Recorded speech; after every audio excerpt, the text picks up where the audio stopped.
আসসালামু আলাইকুম। আজ 21 আগস্ট 2024 বুধবার। শুরু করছি চেঞ্জ টিভি প্রতিদিনের গল্প অনুষ্ঠান। দর্শক, আপনাদের সঙ্গে রয়েছি আমি জহিরুল ইসলাম টুটুল। শুরুতেই সংবাদ শিরোনাম। হাসিনার বিচার নিয়ে স্পষ্ট জবাব দিল জাতিসংঘ। যে প্রক্রিয়ায় চালু হতে যাচ্ছে দিগন্ত ও জাকির নায়েকের পিস টিভি বাংলা। হারুন ভাতের হোটেল নামের সিনেমা তৈরির উদ্যোগ। এবার বিস্তারিত। অবশেষে শেখ হাসিনার বিচার নিয়ে মুখ খুলল জাতিসংঘ। কোটা সংস্কার আন্দোলনে সংঘটিত হত্যা, সহিংসতা ও মানবাধিকার লঙ্ঘন সহ সব ধরনের অপরাধের বিচার দেখতে চায় জাতিসংঘ। এই ঘটনায় জড়িত সবাইকে জবাবদিহির আওতায় আনা প্রয়োজন মনে করে সংস্থাটি। নিয়মিত প্রেস ব্রিফিংয়ে জাতিসংঘ মহাসচিবের মুখপাত্র স্টিফেন ডুজারিক এই মন্তব্য করেন। আন্দোলনে শেখ হাসিনার নির্দেশে গুলি করা হলে 819 জন নিহত এবং 25,000 আহত হয়েছেন উল্লেখ করে দায়ীদের বিচারের ব্যাপারে জাতিসংঘের অবস্থান জানতে চান এক সাংবাদিক। জবাবে স্টিফেন ডুজারিক বলেন, জাতিসংঘ অবশ্যই বিচার দেখতে চায়। বিচার ছাড়া কাউকে দায় মুক্তি দেওয়া যাবে না। যে বা যারা এই ধরনের নির্দেশ দিয়েছে তাদের অবশ্যই কাঠগড়ায় দাঁড়াতে হবে। পাশাপাশি সর্বোচ্চ শাস্তি নিশ্চিত করতে হবে। আমরা এই বিশেষ সংকটের শুরু থেকেই জবাবদিহিতার কথা বলে আসছি। সহিংসতা, প্রাণহানি এবং মানবিক ও রাজনৈতিক অধিকার লঙ্ঘনের জন্য দায়বদ্ধতা থাকা দরকার।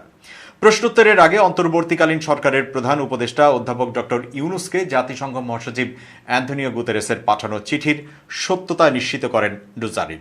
ওই চিঠিতে গুতেরেস বলেছেন, অন্তর্ভুক্তিমূলক ও সমৃদ্ধ গণতন্ত্র অর্জনে তার সরকারের প্রচেষ্টার প্রতি জাতিসংঘের পূর্ণ সমর্থন রয়েছে।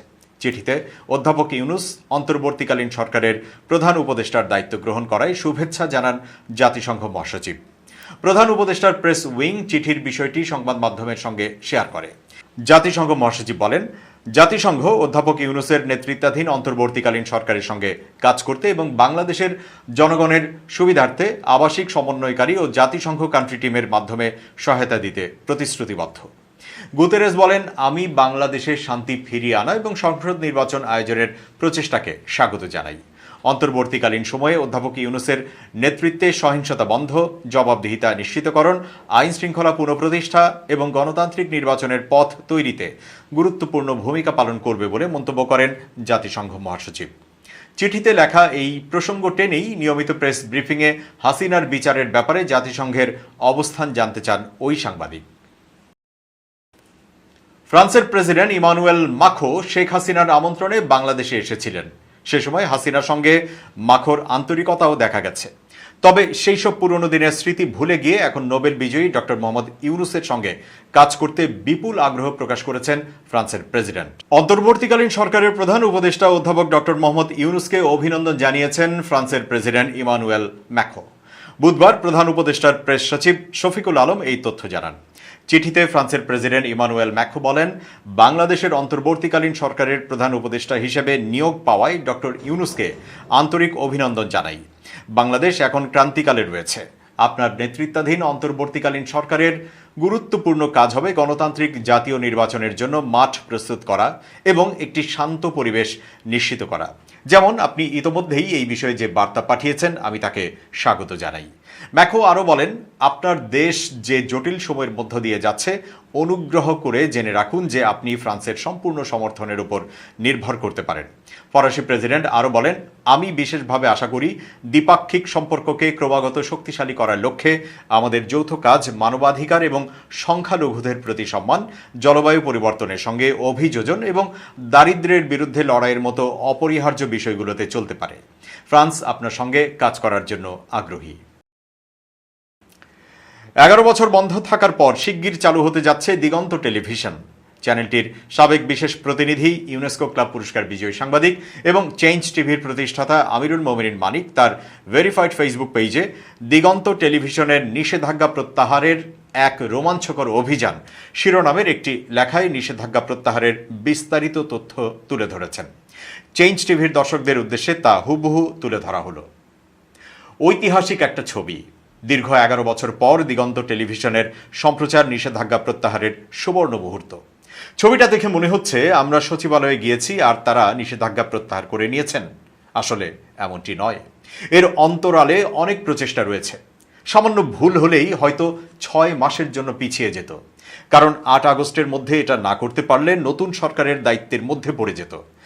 আমাদের টিমে ছিলেন টিভি ইন্ডাস্ট্রির টেকনিক্যাল এক্সপার্ট বাবু ভাই, শাহিন হাসনাত ভাই, মাহবুব মুকুল ভাই, আবু বকর সিদ্দিক ভাই, এনটিভির এম এ নোমান ভাই, আজকের পত্রিকার ওবায়দুল্লাহ বাদল ভাই, গাজী টিভির আমিনুর লিটন, আর টিভির রুহুল আমিন তুহিন। ধন্যবাদ খান ভাই, বুলবুল ভাই এবং শহীদ ভাইকে। তথ্য মন্ত্রণালয়ের একজন গুরুত্বপূর্ণ কর্মকর্তা বললেন, ৮ আগস্ট নতুন সরকারের শপথ, এরপর আপনারা আসুন। আমরা জানালাম ৮ আগস্ট জাতির জন্য একটা ঐতিহাসিক দিন। এই দিনের মধ্যেই দিগন্তকে নিষেধাজ্ঞা মুক্ত করতে চাই। আমিরুল মোমিনিন মানিক তার ফেসবুকে আরও জানান, একটা শঙ্কা, একটা অনিশ্চয়তা নিয়ে মন্ত্রণালয়ের সিনিয়র সচিব জনাব হুমায়ুন কবির খন্দকারের সঙ্গে দেখা করলাম। ওই সময় সচিবের কক্ষে উপস্থিত ছিলেন অতিরিক্ত সচিব জনাব কাউসার আহমেদ। তিনি আমার পূর্ব পরিচিত। কক্ষে ঢুকতেই তিনি বললেন, আরে মানিক, প্রতিদিন তো তোমাকে চেঞ্জ টিভিতে দেখি। এরপর আবেদনটি সচিব মহোদয়ের কাছে উপস্থাপন করার পর তিনি ব্যাখ্যা জানতে চাইলেন। এনটিভির এম এ নোমান ভাই বললেন, বিস্তারিতভাবে বলেন। আমরা বললাম, কেবল মৌখিক আদেশে সাময়িক নিষেধাজ্ঞার কথা বলে 11 বছর বন্ধ রাখা হয়েছে। পুরো ঘটনা শুনে সচিব মহোদয় খানিক চিন্তা করে অতিরিক্ত সচিব জনাব কাউসার আহমেদের পরামর্শ চাইলেন। তিনি বললেন, প্রত্যাহার করাই যায়। এরপর অতিরিক্ত সচিব তন্ময় দাসের কাছে তিনি পাঠালেন। তিনি আন্তরিকতা দেখালেন, তবে সেকশন থেকে জানালো একটু সময় লাগবে, ওনারা চলে যাক, পাঠিয়ে দেওয়া হবে প্রত্যাহারের চিঠি। কিন্তু আমরা ভাবলাম চলে গেলে বিলম্ব হবে। তখন তন্ময় দাস মহোদয়কে বললাম, আমরা আপনার কক্ষে বসি, অনুমতিপত্র হাতে হাতে নিতে চাই। আগের দিন এক গুরুত্বপূর্ণ কর্মকর্তাকে অনুরোধ করেছিলাম দিগন্তের ফাইলটা যেন বের করে রাখা হয়। পূর্ব সম্পর্কের কারণে তিনি সহযোগিতা করলেন, নইলে আরও দেরি হতো। ডকুমেন্টস রেডি হতে হতে দুপুর 1:30। মন্ত্রণালয়ের মেসেঞ্জারকে আমাদের গাড়িতেই নিলাম। উদ্দেশ্য আগারগাঁওয়ের বিটিআরসি ভবনে যাওয়া। বিটিআরসি থেকে জানানো হলো, দ্রুত আসুন, সংশ্লিষ্ট কর্মকর্তারা চলে যাবেন। পথে দীর্ঘ সিগন্যাল। বিজয় সরণিতে সিগন্যালের দায়িত্বে থাকা ছাত্রদের বিনয়ের সঙ্গে অনুরোধ করলে তারা শুধুমাত্র আমাদের গাড়িকে যাবার অনুমতি দেয়। সেখানে কাগজপত্র নিয়ে নতুন পরিস্থিতি তৈরি হলো। বাবু ভাই তার অভিজ্ঞতার আলোকে কাজ করলেন। আমরা খানিকটা দ্বিধায় পড়ে গেলাম, কিন্তু ৮ আগস্টের মধ্যে না হলে কাজটা পিছিয়ে যাবে, জটিলতা তৈরি হতে পারে। ফলে আমরা আবার বাংলা মোটরে বঙ্গবন্ধু স্যাটেলাইটের অফিসে এলাম। জটিলতা শেষ করতে করতে প্রায় 5টা। শেষ হলো নিষেধাজ্ঞা প্রত্যাহার এবং তরঙ্গ বরাদ্দ সংক্রান্ত সকল কাজ। আমিরুল মোমিনিন মানিক তার ফেসবুকে আরও লিখেন, একটা স্যাটেলাইট চ্যানেল চালু হতে সামনে আরও অনেক প্রস্তুতি ও জটিল প্রক্রিয়া বাকি আছে। দিগন্ত টেলিভিশনের মালিক পক্ষের কর্মপন্থা এবং প্রস্তুতিরও প্রয়োজন, কারণ আমরা চ্যানেলটির সাবেক কর্মী কিন্তু মালিক নই। সুতরাং পুরো বিষয়টি নির্ভর করছে তাদের উপর। তবে গত 11 বছরে অনেক জল গড়িয়েছে। ব্যক্তিগতভাবে আমি নানা গুরুত্বপূর্ণ দায়িত্ব এবং প্রতিষ্ঠানে যুক্ত হয়ে পড়েছি। ফলে আমার আর দিগন্ত টেলিভিশনে ফিরে যাওয়ার সম্ভাবনা নেই, কিন্তু দারুণ প্রত্যাশা আছে। সবচেয়ে বড় আশা হলো নতুন সম্প্রচারে এসে দিগন্ত টেলিভিশন সত্যিকারের গণমাধ্যম হয়ে উঠুক। দেশের সব ধর্ম, বর্ণ ও চিন্তার মানুষ যেন বলতে পারেন, এটা আমাদের টেলিভিশন। বাংলাদেশে শিগগিরই পিস টিভি বাংলার সম্প্রচার চালু হবে বলে জানিয়েছেন ভারতের খ্যাতনামা Islamic scholar doctor Zakir Naik. নিজের ইউটিউব চ্যানেলে প্রচারিত প্রশ্নোত্তর পর্বে তিনি এই কথা জানান। এক দর্শক জাকির নায়েককে প্রশ্ন করেন, নতুন বাংলাদেশে পিস টিভি বাংলা কি চালু করতে পারবেন?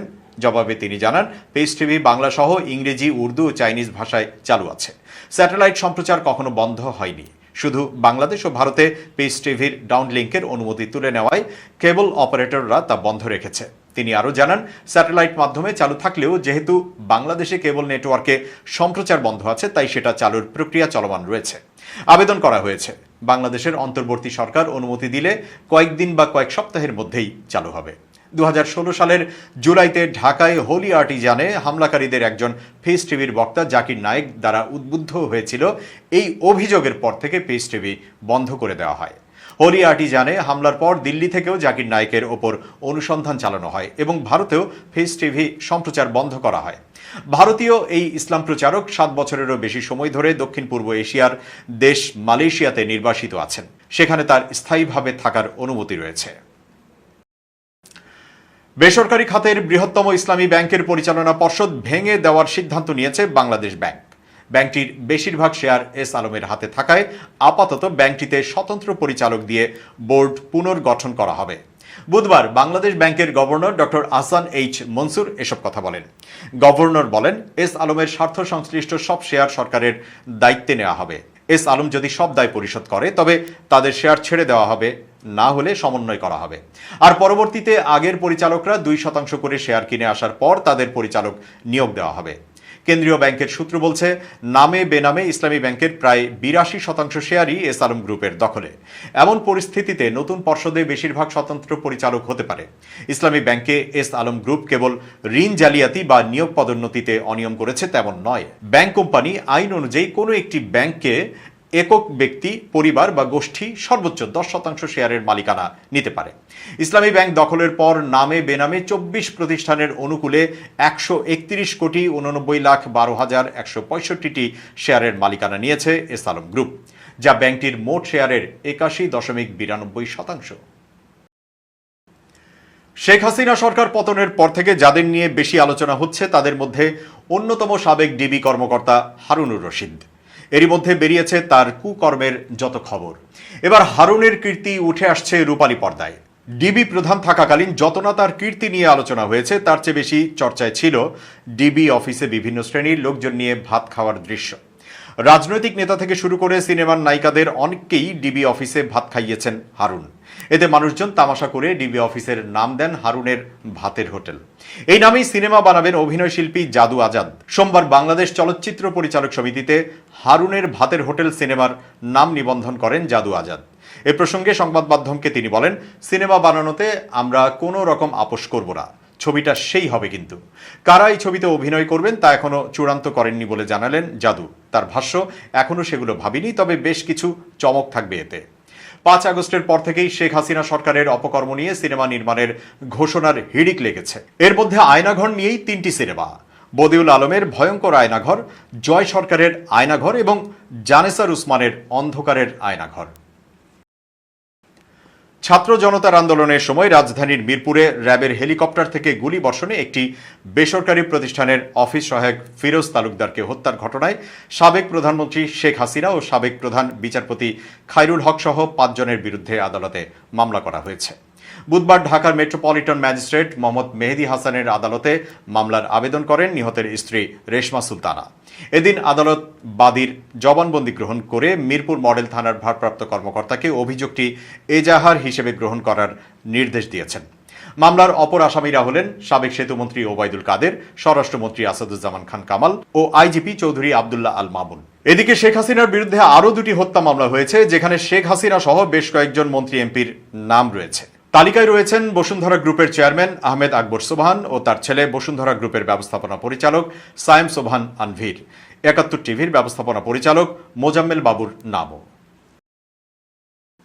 71 টেলিভিশন থেকে চাকরিচ্যুত হওয়া প্রধান প্রতিবেদক ফারজানা রূপা ও প্রধান বার্তা সম্পাদক শাকিল আহমেদকে ফ্রান্সে যাওয়ার সময় আটকে দিয়েছে হজরত শাহজালাল আন্তর্জাতিক বিমানবন্দরের ইমিগ্রেশন পুলিশ। বুধবার সকালে তাদের দেশ ছাড়তে বাধা দেয় ইমিগ্রেশন পুলিশ। পরে তাদেরকে বিমানবন্দরের দায়িত্বরত ডিবি পুলিশের কাছে হস্তান্তর করা হয়। বিমানবন্দর সূত্র ঢাকা পোস্টকে বিষয়টি নিশ্চিত করেছে। সূত্র জানায়, সকাল 8:20 শাকিল আহমেদ, ফারজানা রূপা ও তার মেয়েকে আটকে দেওয়া হয়। তারা টার্কিশ এয়ারলাইন্সের ফ্লাইট যোগে ইস্তাম্বুল হয়ে প্যারিস যাওয়ার উদ্দেশ্যে বিমানবন্দরে এসেছিলেন। বর্তমানে তাদের কোথায় রাখা হয়েছে এ বিষয়ে নিশ্চিত করতে পারেননি বিমানবন্দর কর্তৃপক্ষ। এবার খুব জরুরি 1 মিনিট জানাচ্ছেন ইউনেস্কো ক্লাব পুরস্কার বিজয়ী সাংবাদিক আমিরুল মোমিনীর মানিক। খুব জরুরি 1 মিনিটে প্রত্যেককে আমন্ত্রণ। প্রিয় বন্ধুরা, ক্রোধের বশবর্তী হয়ে কোনো ধরনের সিদ্ধান্ত নেবেন না বা কাজ করবেন না। যদি আপনি আপনার প্রতিপক্ষের বিরুদ্ধে কোনো ধরনের কৌশল বা কোনো ধরনের ব্যবস্থা নিতে চান, তাহলে ঠান্ডা মাথায় ভাবুন এবং এর জন্যে পরিকল্পনা করুন। অন্যদিকে যদি আপনি রাগের বশে ভালো কিছু করে ফেলেন, সেটাই হচ্ছে বড় ধরনের সফলতা। কিন্তু অবশ্যই ক্রোধের মাধ্যমে আপনি কোনো প্রতিশোধ নিতে গেলে সেটাতে বিপত্তি ঘটবে। আগে ভাবুন, ঠান্ডা মাথায় চিন্তা করুন, এরপর আপনি মাঠে নামুন। ভালো থাকবেন, শুভেচ্ছা নিরন্তর। এবার দেশের বাইরের প্রসঙ্গ। 5 আগস্ট ব্যাপক গণবিক্ষোভের মধ্য দিয়ে শেখ হাসিনা সরকারের পতন হয়েছে বাংলাদেশে। গত 15 বছরের শাসন আমলে শেখ হাসিনাকে অকুণ্ঠ সমর্থন দিয়ে এসেছে ভারত। বিপরীতে মানবাধিকার এবং ভোটাধিকার সহ নানা ইস্যুতে হাসিনার উপর অসন্তোষ ছিল মার্কিন প্রশাসনের। বাংলাদেশের সরকার পতনের পেছনে যুক্তরাষ্ট্র জড়িত বলেও অভিযোগ রয়েছে হাসিনার। এদিকে রাশিয়ার সংবাদ মাধ্যম স্পুটনিক এক প্রতিবেদনে জানিয়েছে, গোপনে বাংলাদেশের মতো ভারতে সরকার পরিবর্তনের ছক কষছে যুক্তরাষ্ট্র। প্রতিবেদনটিতে দাবি করা হয়, মার্কিন গোয়েন্দা সংস্থা সিআইএ বন্ধুত্বের আড়ালে নাকি মোদী সরকারকে উৎখাতের জন্য ব্যাপক প্রচেষ্টা চালাচ্ছে। এই জন্য অন্ধ্রপ্রদেশের ব্যাপটিস্ট চার্চ এবং বিরোধী নেতাদের সঙ্গে যোগাযোগ করছে তারা।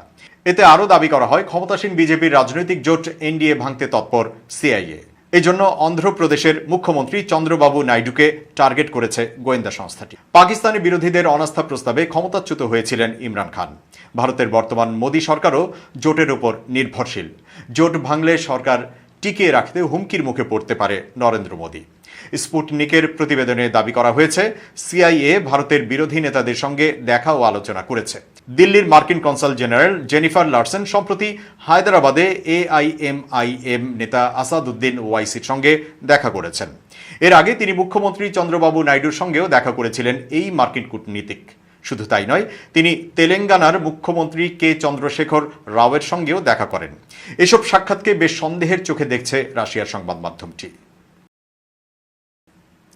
দর্শক, শেষ করছি প্রতিদিনের গল্পের আজকের গল্প। changetv.press বাংলাদেশের ইউটিউব জার্নালিজমের অগ্রদূত। ভিজিট করুন এর ওয়েবসাইট www.changetv.press, ইউটিউব youtube.com/changetvpress এবং সাবস্ক্রাইব করুন চ্যানেলটি। নিয়মিত লাইক, কমেন্ট ও শেয়ার করে আপডেট রাখুন নিজেকে। ভালো থাকুন, নিরাপদে থাকুন। শুভেচ্ছা নিরন্তর।